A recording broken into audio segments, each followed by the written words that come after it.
నమస్తే. Welcome to hit TV. ఈ రోజు మనతో పాటు కిరణ్ శర్మ గురువు గారు ఉన్నారు. వారితో మాట్లాడి అనేక విషయాలు తెలుసుకునే ప్రయత్నం చేద్దాం. నమస్తే గురువు గారు. నమస్తే. అఖండ ఐశ్వర్యమస్తు. గురువు గారు, అసలు ముక్కోటి ఏకాదశి యొక్క విశిష్టత ఏంటి? అసలు పూజా విధానం ఏంటి గురువు గారు? ఒకటి ముక్కోటి ఏకాదశి అంటే మనకి అందరూ కూడా సనాతన సంప్రదాయంలో అంటే హిందూ ధర్మశాస్త్రంలో ముక్కోటి దేవతలు అంటే 3 కోట్ల మంది అనుకుంటారు. No, there is not a Mukkoti Ekadashi 3 కోట్ల మంది దేవతలు లేరు. సో ఎందుకంటే దాని గురించి చాలా మంది తెలిసి కూడా దాని గురించి తప్పుగా మాట్లాడుతుంటారు. So there is administration nothing but 33 members. అంటే ఏకాదశి రుద్రులు, ద్వాదశ ఆదిత్యులు, ఏకాదశి రుద్రులు, బ్రహ్మ విష్ణు మహేశ్వరులు, ఇంతవరకు 33 మందే ఉంటారు. అంతకు మించి ఎవరు లేరు. మరి 33 మంది ఉన్నప్పుడు మరి 33 కోట్ల మంది 3 కోట్ల మంది ఎలా వచ్చారు అని అడుగుతుంటారు చాలా మంది. There is a different of administration.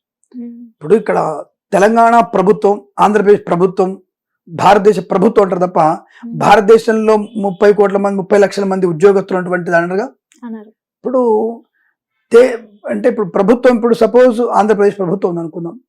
ఆ యొక్క అడ్మినిస్ట్రేషన్ లో క్యాబినెట్ మినిస్టర్ ఎంతమంది ఉంటారు? 35 మెంబర్స్. మాక్సిమం 50 కంటే దాటొద్దు. 35 మినిమం 30-35 ఉంటారు. మరి ఆ 30 మందే మొత్తం మన రాష్ట్రాన్ని మొత్తం వెళ్తున్నారా?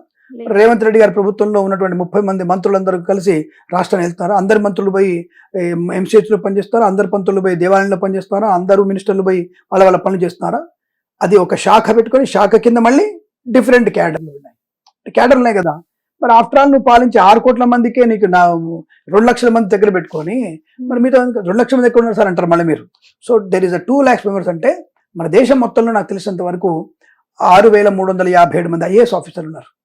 మన దేశం మొత్తంలో 6,537 మంది దాదాపుగా 6,237 I think so. I'm not sure, please correct me. So అంటే 6,000 పై చెలుకున్నారు. దాంట్లో యాక్టివ్గా ఉన్నటువంటి వాళ్ళు 5,580 మంది దాకా యాక్టివ్గా ఉన్నారు ఐఏఎస్ ఆఫీసర్లు. అంటే మరి కేంద్ర మంత్రులు ఉన్న తర్వాత రాష్ట్ర మంత్రుల తర్వాత వాళ్ళు ఎందుకు, కలెక్టర్లు ఎందుకు? మళ్ళీ మీకు తెలిసొత్తలేదో ఒక్కొక్క కలెక్టర్ కింద 2 అంటే దాదాపుగా 15,000 మంది అసిస్టెంట్ కలెక్టర్లు ఉన్నారు. మళ్ళీ 18,000 మంది డిప్యూటీ కలెక్టర్లు ఉన్నారు. ఇక్కడ మీరు లెక్క చెప్తున్నా మీకు నేను. ఇది clarity information about this. I'm just not to be figures, little bit of 2 or 3 changes, not much more. మరి అలాంటిది నేను ఇంత కలెక్టర్, తహసీల్దార్లు ఎంతమంది, దాంతో జడ్జిలు ఎంతమంది, ప్రభుత్వ పోలీసులు ఎంతమంది, ప్రభుత్వ అధికారులు ఎంతమంది, డ్రాఫ్టింగ్ కమిటీ ఎంతమంది, ఆ కమిటీ ఎంతమంది, అవి లెక్కలు గణాంకాల శాఖ ఎంతమంది, వాణిజ్య పన్నులు ఎంతమంది, కమిషనర్లు ఎంతమంది, మొత్తం చూసుకుంటే మీకు దేశం మొత్తం మీద 25 లక్షల మంది వీళ్ళే ఉంటారు. ఆఫ్టర్ ఆల్ నువ్వు 140 కోట్ల మందిని అడ్మినిస్ట్రేషన్ చేయడానికి నీకు 25 లక్షల మంది కావాలా? మరి 60 లక్షల కోట్ల జీవరాశులు, 60 లక్షల కోట్ల జీవరాశుల్ని ఉండడానికి మరి 3 కోట్ల మంది దేవతలు సరిపోరా? లాజిక్ ఆలోచిద్దాం మనం. 60 లక్షల కోట్ల మందికి 3 కోట్ల మంది తక్కువ. అది పోనీ మరి నువ్వు ఆఫ్టర్ చేసేదానికి దీనికే ఇంత ఉంటే 6 కోట్ల మందికే నీకు ఇంతమంది మినిస్టర్లు కావాలంటే తెలంగాణ ప్రభుత్వంలో ఇంకో ప్రభుత్వంలో. అందుకే ఒక ప్రధానమైనటువంటి స్థాయిలో ఉన్న వ్యక్తులు ఆచితూచి మాట్లాడాలి. అది మాట్లాడకపోతే కష్టం. సరే మన కామెంట్ ఎటో పోతుంది సార్ అంటే ఆ కామెంట్ సంబంధించింది ఏది అంటే దైవత్వాన్ని పొందిన నిమిత్తంగా. మరి ఇందాక మనం ముక్కోటి ఏకాదశి అంటే మీకు క్లారిటీ ఇవ్వకపోతే కష్టం కదా. అంటే ఇక్కడ ఉన్నటువంటి ఆ 33 మంది కూడా ఎవరైతే ఇందాక అనుకున్నాం ప్రధానమైనటువంటి 33 మంది దేవతలు, ఏకాదశులు, ద్వాదశాదిత్యులు కలిసి, ఆ బ్రహ్మ విష్ణువు కలిసి, ఇద్దరు కూడా శివుడు బ్రహ్మ కలిసి ఆ యొక్క పరమాత్మను పూజించేటువంటి దివ్య మంగళమైనటువంటి శుభదినం. దీనికోసం అంతా నేను పురాణం చెప్పాల్సి వచ్చింది. కాబట్టి ఇక్కడ ఏదైనా సరే మీరందరూ కూడా 30 దేవతలు అనగానే నీకు ఆంజనేయ స్వామికి, ధైర్యానికి, తాగుబోతుడికి ఇంకో దేవుడు అనేటువంటి పిచ్చి మాటలు మాట్లాడే ప్రయత్నం చేయకండి. ఎవరైనా సరే ఒక స్థాయి ఉన్న వ్యక్తి మాట్లాడే విధానం ఉండాలి. ఒకటి దేనికైనా పిచ్చి మాటలు కుదరదు. నువ్వు ఇంకోటి ఏమంటారంటే ప్రతి ఒక్కళ్ళకు కూడా ఇది ఒక ఫ్యాషన్ అయిపోయింది. సనాతన ధర్మం మీద పడేయడం అనేటువంటి చాదస్తం ఎక్కువైపోయింది. ఈ దేవుళ్ళ మీద పడేయడం అనేది కొద్దిగా ఎక్కువైపోయింది. దాంట్లో ఇప్పుడు పంతుల మీద పడేయడం అంటే రాజ్యాంగం కూడా మాకు రైట్ ఉంది. బట్ ఆర్టికల్ 341 మీరు చూస్తున్నారు, దాంట్లో ఆర్టికల్ 15 చూసుకోవాలి మీరు. ఆర్టికల్ 15 ఏముంది? సమసమాజ నిర్మాణంలో సామాజికమైనటువంటి పరిపూర్ణటువంటి వ్యక్తిత్వం అందరికీ ఉంటుంది. ఒక ఎస్సీ ఒక బ్రాహ్మణ, ఒక బ్రాహ్మణ ఎస్సీని అనకూడదు, ఒక బీసీ ఇంకొక బీసీని అనకూడదు, ఇంకొక బీసీ అనకూడదు. అసలు అవయవం గురించి, శరీరం గురించి అసలు మాట్లాడకూడదు. Body shaping is a very crime. The nothing but equal to అది డిస్క్రిమినేషన్, అన్టచబిలిటీతో సమానం. అది తెలియకుండా మాట్లాడుతుంటారు. ఏదో మేము అట్రాసిటీ కేసు అయిపోతుంది. అట్రాసిటీ కేసు అయితే ఏమవుతుంది? 10 మంది ముందు నిన్ను అవమానంగా మాట్లాడితే నీ కులం పెట్టి దూషిస్తేనే అట్రాసిటీ కేసు. నేను సైలెంట్గా వచ్చేది తిడితే అది ఇద్దరు వ్యక్తుల మధ్య ఘర్షణ, అది దాని కేసు లేదు. తెలియదు చాలా మందికి ఈ విషయం.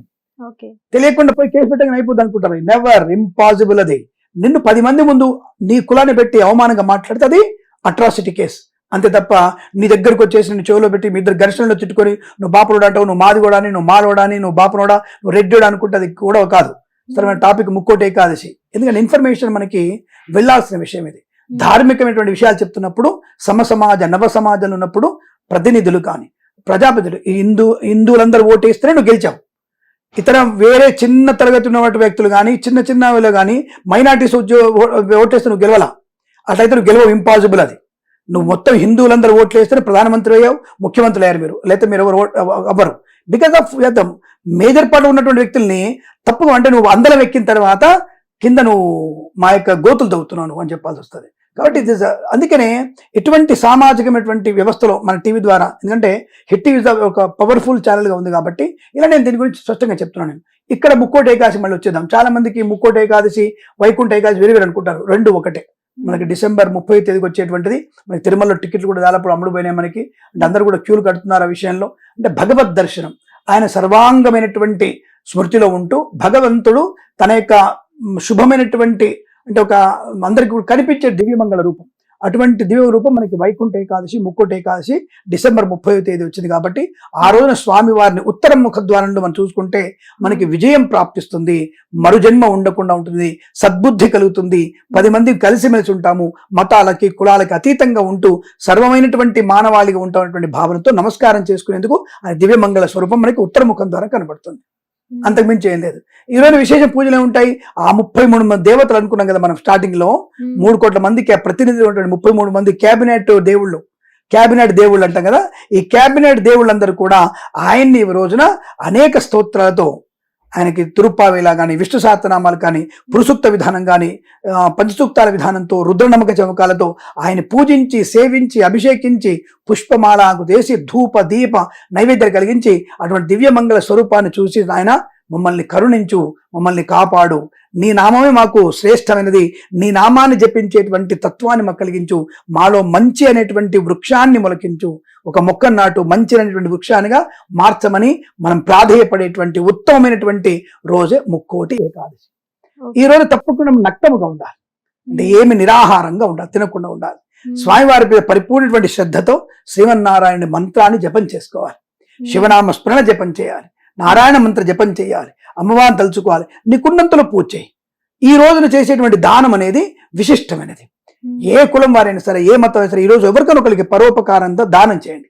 వస్త్రదానం, బియ్యము దానం, పప్పు దానం, చెప్పులు, గొడుగు, దుప్పటి, నీకు అవతలి వాడికి ఉపయోగపడేటువంటిది, నిత్యావసరంగా ఉపయోగపడే వస్తువుని ఈరోజు మనం ప్రశాంతంగా, ప్రసన్నతగా, దాని మీద మళ్ళీ కోరిక లేకుండా దానం ఇవ్వాలి మనం. అది మనం ఈరోజు చేయాల్సినటువంటి ముక్కోటి ఏకాదశి కానీ, వైకుంఠ ఏకాదశి కానీ చేయాల్సినటువంటి ముఖ్యమైన పనిది.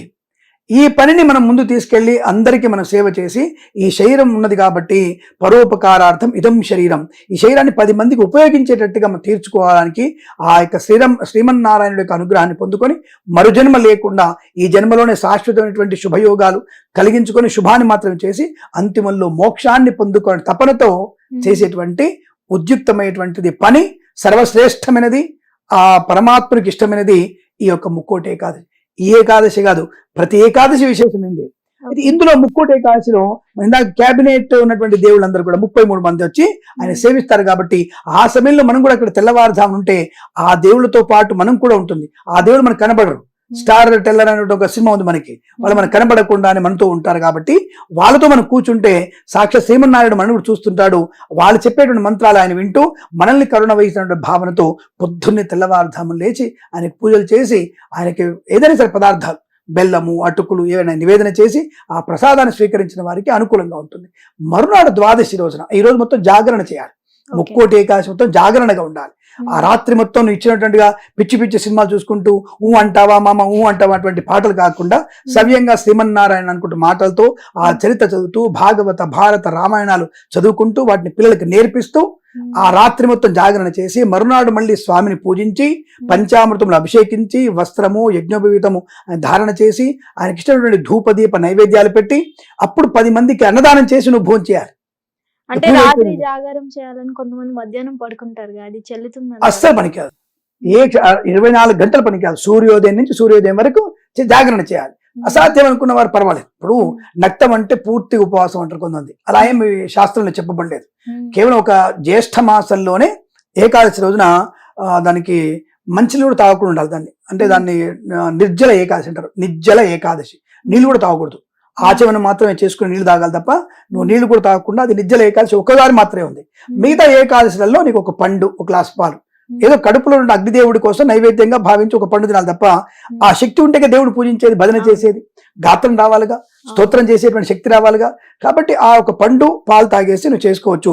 జాగరణ అనేది తప్పకుండా మధ్యాహ్నం పడుకుంటే రాత్రి జాగరణ అనేది కరెక్ట్ కాదు. కాబట్టి ఈ 24 గంటలు కూడా సూర్యోదయం టు సూర్యోదయం వరకు మెలకుగా ఉంటూ నీ జీవితాన్ని మెలుకు గుంచుకుని అర్థం. అసలు నా జాగరణ ఎందుకంటే నీ జీవితం వెలుగుమయంగా ఉండడానికి, ప్రతి క్షణం నువ్వు లేచి ఉండాలంటే అలర్ట్గా ఉండాలంటారు కదా ఇంగ్లీష్లో. నీ యొక్క జీవితం మొత్తం కూడా లేచి ఉండడానికి, పరిపూర్ణటువంటి ఒక మంచి అవగాహన ఉండడానికి జాగరణ అంటే అర్థం అవుతుంది.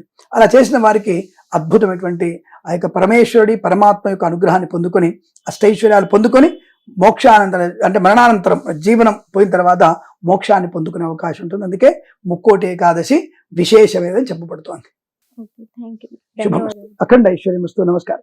హిట్ టీవీ యాప్, ఇందులో short news, live news, entertainment shows, movies, digital magazines తో పాటు మీ జిల్లా వార్తలను కూడా ఫ్రీగా చూడొచ్చు.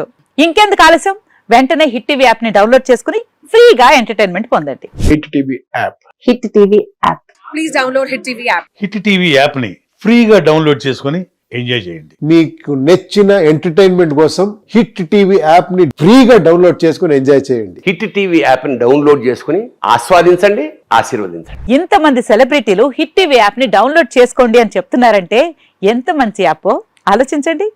అమెరికా అమెరికా అమెరికా అమెరికాలో చదవాలనుకునే వాళ్ళకి విశ్వసనీయమైన పేరు మన శౌర్య కన్సల్టెన్సీ. UK లో 1 year masters. UK లో 1 year masters. 2 years work permit up to 5 years visa. Contact Saurya Consultancy. Contact 89851 89851.